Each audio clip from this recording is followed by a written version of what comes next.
Today, we are looking at the times when we get caught in the places of loneliness and fear, and how to deal with these times of hardship in our lives.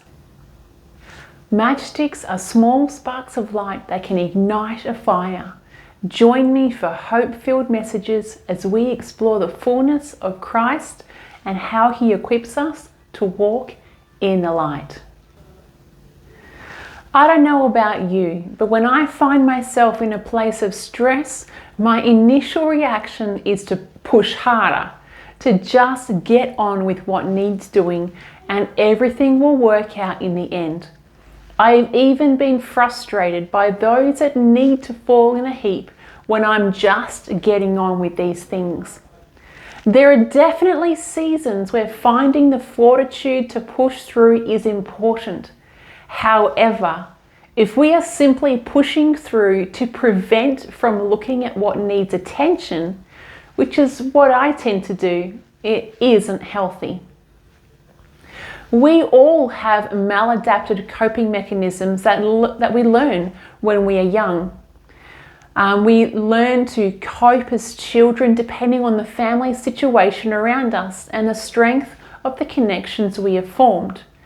Those that have formed healthy, strong, safe connections during childhood will feel safe to acknowledge things are hard, confident that they will gain support and the ability to keep going even when things are hard. Those that didn't have that ability in their childhood will struggle to acknowledge areas where they are finding things hard going. Some may even see any personal need as a weakness, or a place where people can control and manipulate them. So they eventually come to a place where they struggle to even acknowledge this need even to themselves. Others have only ever had their essential needs met when they were in a space of hardship or falling apart, and may use this as a way to control and manipulate others to get these needs met. The reason I bring this up is to bring some clarity to our own coping mechanisms. When we can see and understand the deep-seated needs within us and how we respond in times of stress, we can learn to see the lies that the enemy has rooted in our hearts and how the Lord wants to grow us and bring change to our lives. The enemy lies to us during these hard times more than any other time. His voice seems louder and he seems to speak which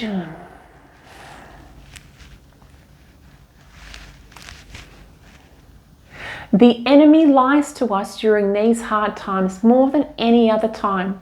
His voice seems louder and he seems to speak that which impacts our heart and fears the most. A big one is that we are alone, that no one else knows what we are going through or has any understanding or care about what we are going through, or even that these feelings of hardship are actually dangerous and need to be denied and protected in order to protect ourselves, that somehow we are safer alone. All these lies can cause us to actually step away from the people in our lives who love and support us, who want to be there with us on these hard journeys. The lies the enemy speaks all boil down to one thing: fear. When I think of my response to increased stress or hardship in my life, I think of Elijah.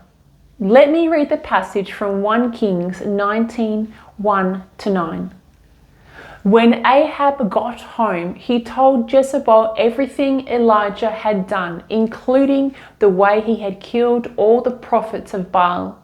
So Jezebel sent this message to Elijah: "May the gods strike me and even kill me if by this time tomorrow I have not killed you, just as you killed them." Elijah was afraid and fled for his life. He went to Beersheba, a town in Judah, and he left his servant there. Then he went on alone into the wilderness, traveling all day. He sat down under the solitary broom tree and prayed that he might die. "I have had enough, Lord," he said. "Take my life, for I am no better than my ancestors who have already died." Then he lay down and slept under the broom tree. But as he was sleeping, an angel touched him and told him, "Get up and eat." He looked around, and there beside his head was some bread baked on hot stones and a jar of water. So he ate and drank and lay down again. Then the angel of the Lord came again and touched him and said, "Get up and get some more, for the journey ahead will be too much for you." So he got up and ate and drank, and the food gave him enough strength to travel 40 days and 40 nights to Mount Sinai, the mountain of God. There he came to a cave where he spent the night. But the Lord said to him, "What are you doing here, Elijah?" At the top of his game on Mount Carmel, he had just witnessed the most insane thing to ever happen. Fire rained down from heaven. God came through in such a huge way. Then fear gripped him as Jezebel threatened his life in retaliation for the death of all the Baal prophets. Elijah up and ran for his life. The servant he left at Beersheba, and Elijah kept running. He travelled so far and so fast that he didn't even stop for supplies, finding himself in complete despair under the broom tree, asking the Lord to take him. I don't know about you, but I have had a number of times where I have run so hard from fear. I may not have journeyed away on foot, but I have definitely journeyed far enough away from people emotionally and found myself in a place where I just can't do it any longer. Overwhelmed by the circumstances and all that life was asking from me. There were even times when I asked the Lord to take me.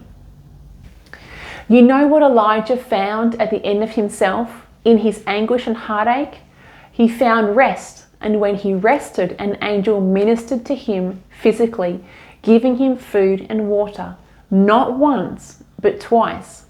Elijah was then strengthened at this point to continue on, still feeling the anguish of the day before, but stepping onto where he was headed, to Mount Sinai.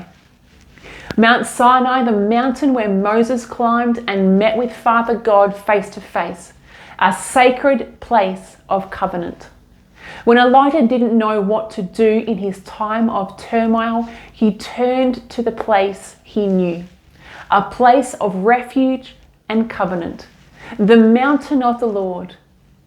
Elijah came to the mountain and found a cave and rested. Whenever I read this story, I always have a little giggle at Father God. He doesn't like to do what we expect. For me, I would expect him to be waiting with compassion. But in verse 9, Father God speaks with Elijah and asks him, "What are you doing here, Elijah?" It can seem hard to explain why we have run off and succumbed to fear when it hits us.